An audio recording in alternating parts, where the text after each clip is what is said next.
Hi, how are you? I hope you're well. Joan is my name. I I work with a leading referral pharmacy in Uganda called Vine Pharmaceuticals.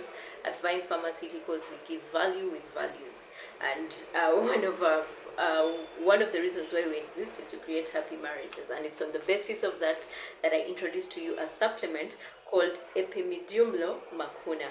Epimidumlo Macuna is a natural supplement for sexual health in men. One of the people I know in one of the branches called is Epidumulo, and this supplement has been really very effective in men with sexual dysfunction. For example, those who have a weak erection, those who have low libido, and all those things. This Epimidumlo Macuna is a very, very, very good supplement. So it contains a variety of things. It's written in Spanish, so I'll try to really talk about them and then try and break them down so that they're simpler for us. It contains Susmi Chichek Balu. Susmi Chichek Balu. Susmi Chichek Balu is a strained flower honey. It contains Gikos Surubu. Gikos Surubu is glucose syrup. It contains Dut Pekmez. Dut Pekmez is Dut Pekmez is mulberry molasses. It contains pollen. Pollen is bee pollen. Then it contains epimedium, which is honey goatweed. It contains lepidium, which is maca root. It contains American ginseng. It contains Siberian ginseng. It contains ginkgo biloba, and very, very many other things. And like I usually say, the advantage of this supplement is that instead of getting these things individually, since they act on different facets to enable you have good sexual health, this puts them in one. The beauty about this is that you just take it before sex, an hour to 30 minutes before sex, and then you're good before sexual intercourse, and then you and your partner are able to enjoy the experience. So let me talk about some of the things that are contained in Epimediumlo Macun. It has the strained flower honey. And what does the strained flower honey do? So honey contains a number of minerals, I would say. It contains boron, it contains vitamin D.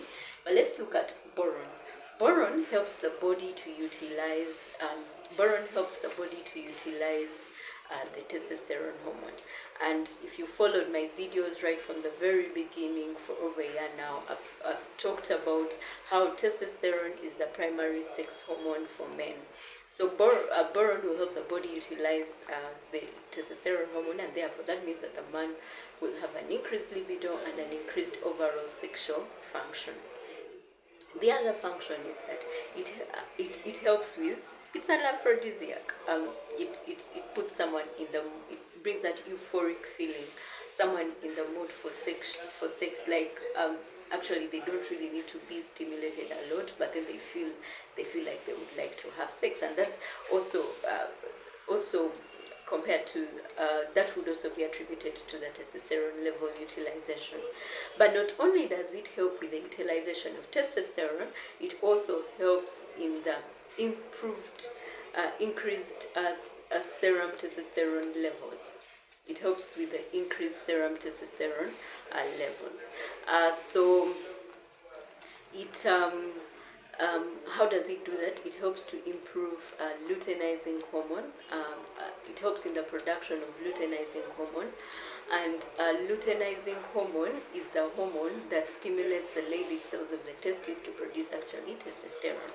So without luteinizing hormone, the Leydig cells of the testis will not produce testosterone. So that's the way it improves the primary sex hormone, which is testosterone for men. The other way is that it will really help inhibit aromatase enzyme. I've already talked about how aromatase enzyme is very abundant in fat cells, and what aromatase enzyme does is that actually it inhibits the conversion of aromatase enzyme converts testosterone, which is the male sex hormone, to the female sex hormone. And guess what?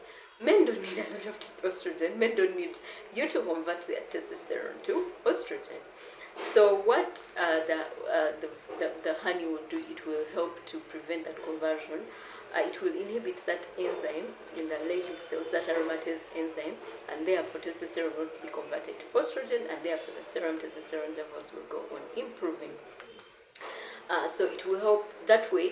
It will also help prevent oxidative stress in the Leydig cells, leading to improvement in testosterone that's being produced. So not only does it do that, it helps in the it helps also in the release of nitric oxide.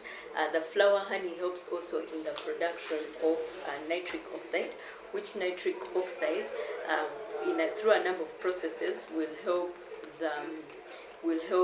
in the production, in the vasodilation and relaxation of smooth muscles. We're going to look, as we go further and further, we're going to look at how this happens. Why nitric oxide? Nitric oxide helps to widen the blood vessels and then relax the smooth muscles. What does that mean? That blood is going into the penis, and the penis will become flaccid in the spongy tissues of the penis, and therefore the penis will become erect, which becomes thicker and then longer. So therefore helping with an erection. I said it's an aphrodisiac. So let's go to the second one, which is the mulberry molasses. Mulberry basically helps with energy levels. It has natural sugars. It will really help with the energy levels before sex. So it will be able to help with people who have issues with rounds and all those things, to just have energy for the sexual intercourse. It's also an antioxidant. It helps to help with the blood flow. But basically, it helps to put someone in the mood for sex. It also removes bad fat. When it removes bad fat, blood is able to flow very well into the penis. It helps with energy. It has iron that will help improve the blood volume. Therefore, you have a lot more blood moving into the penis, and therefore have an improved sexual function. So the other is pollen. I talked about pollen, and what does pollen do? So what pollen does is, first of all, pollen is an aphrodisiac. It helps to put someone in the mood for sexual intercourse. And they are all in this thing. It helps to put someone in the mood for sexual intercourse. Pollen helps with improving testosterone levels. It also helps in improving testosterone levels. Helps improve libido. How does it help with improving testosterone levels? It has a lot of zinc. So because it has a lot of zinc, it's able to help in improving testosterone levels. A study was done in a university called Sarajevo in Yugoslavia, whereby they gave men bee pollen for a period of 1 month, and these were men aged between 20 and 52 years of age, and they found that there was like over 70 to 80% of them had improved sexual function.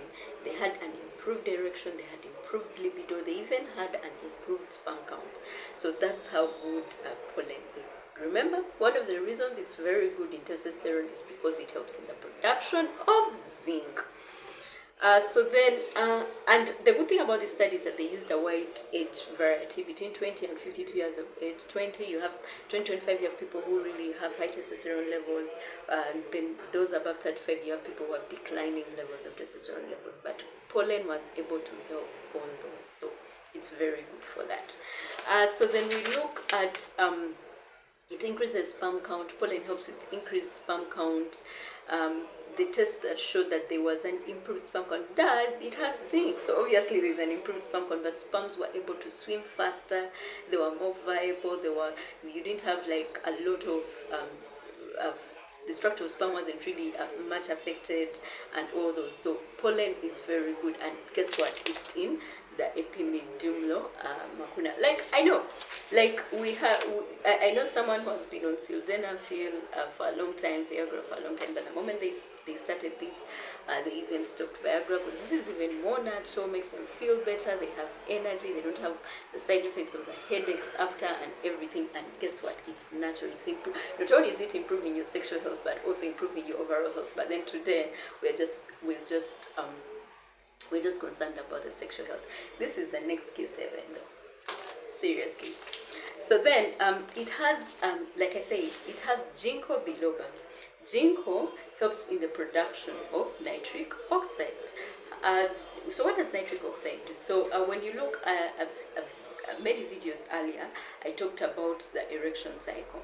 So what happens is that when someone is stimulated, when someone is aroused, L-arginine will be converted into nitric oxide.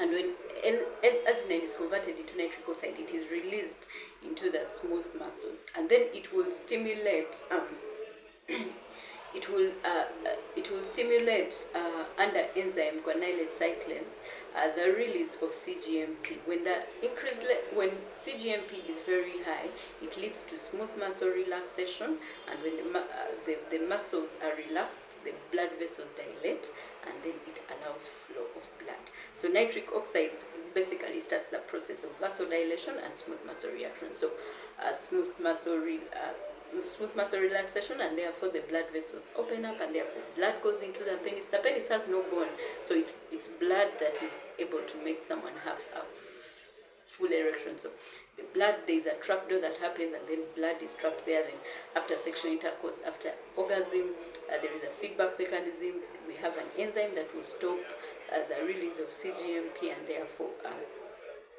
someone won't be erect forever. So yeah, that's it.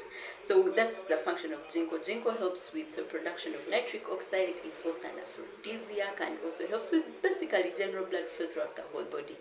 Now that's the same thing with ginseng. It's an anti-inflammatory, antioxidant, who remove all those things that are in the blood vessels that are preventing blood from flowing, but also helps with nitric oxide production. But also ginseng has some ginsenoids that will help with testosterone levels increase. So then, like I said, it has epimedium. That's why it's called epidumlo, which is honey goat weed. The first thing that honey goat weed is a calcium channel blocker, a natural calcium channel blocker. What does that mean? That means that honey goat weed will help to relax the smooth muscles. How? Calcium stiffens the muscles. So when you have honey goat weed blocking calcium, you'll find that the muscles are more relaxed, and then blood is flowing there freely. The other thing that it helps, it's an aphrodisiac. That's why they call it epimedium. That's why its other name is honey goat weed. As the funny bit is that it helps. It has an effect on testosterone levels. It helps improve testosterone levels. It's an aphrodisiac first and foremost. That's why it's honey goat weed. Honey meaning that it makes the person who takes it horny. So it will help to improve libido. It's an aphrodisiac. It will really put someone in the mood for sex. The other thing is that it's a phosphodiesterase enzyme inhibitor. Now you see that process. Nitric oxide is usually always being produced. That means CGMP is continuously being produced. That means the smooth muscles have an ability of being relaxed all the time. So that means it's possible for a man to be erect all the time. But PDE5 is to prevent the overproduction, inhibit CGMP production, so that a man is not always erect. But for some people, they reach a time that the PDE5 effect is more than the nitric oxide is being produced even during sex. So like they are aroused, nitric oxide is released, CGMP is being stimulated, but the PDE5, the phosphodiesterase enzyme, has jumped to move. It is still there. So those drugs that people take for erections like Viagra, Camagra, Penegra, they are PDE5 inhibitors. The way they work is to remove that PDE5. But remember, they are not natural, they have their effects. So this is where the honey goat weed comes in. It's also a PDE5 inhibitor, phosphodiesterase enzyme 5 inhibitor. It will help to remove that, to inhibit the action of that PDE5. So that as someone is around nitric oxide, CGMP is being produced, smooth muscles are relaxing, blood vessels are dilating, and then blood is flowing into the penis, and then someone is having a very good erection. Okay, so yeah, so that's how honey goat weed works. Honey goat weed is almost a component in every sexual health, any sexual health supplement, because of its ability it's natural Viagra without the effects of Viagra. It's natural Viagra. It's really really helping with the erection bit. It helps with libido. It's an antioxidant. It also prevents muscle stiffness, allowing the muscles relax to allow the blood to flow properly. So guess what? It has another component, maca root, lipidemi. It has maca root. What does maca root do? Maca root helps in testosterone production. Really, maca is testosterone. Libido, you take maca. For women, maca also helps with estrogen and all those things, but it's what we call an adaptogen. It's able to harmonize your body. It's able to do what is needed.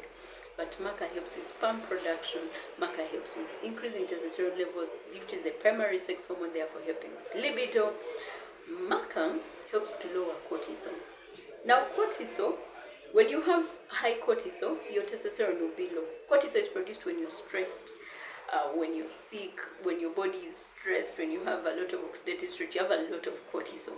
Cortisol makes your mood down, you can't have sex, you can't watch. So whenever cortisol is high, people who work in offices, you have deadlines and you have high cortisol levels, your levels of testosterone are down. So that's why you need something that has maca that will give you energy, help improve testosterone levels. It's an adaptogen, it's an antioxidant, it's a superfood. But in sexual health, you can never go wrong with maca. So I've just covered a few of the ingredients of this Epimediumlo macuna. I call it, someone calls it epimedulo, someone calls it what? It's Turkish. It's very good. It's a very good supplement for sexual health. Thank you so much. Bye bye.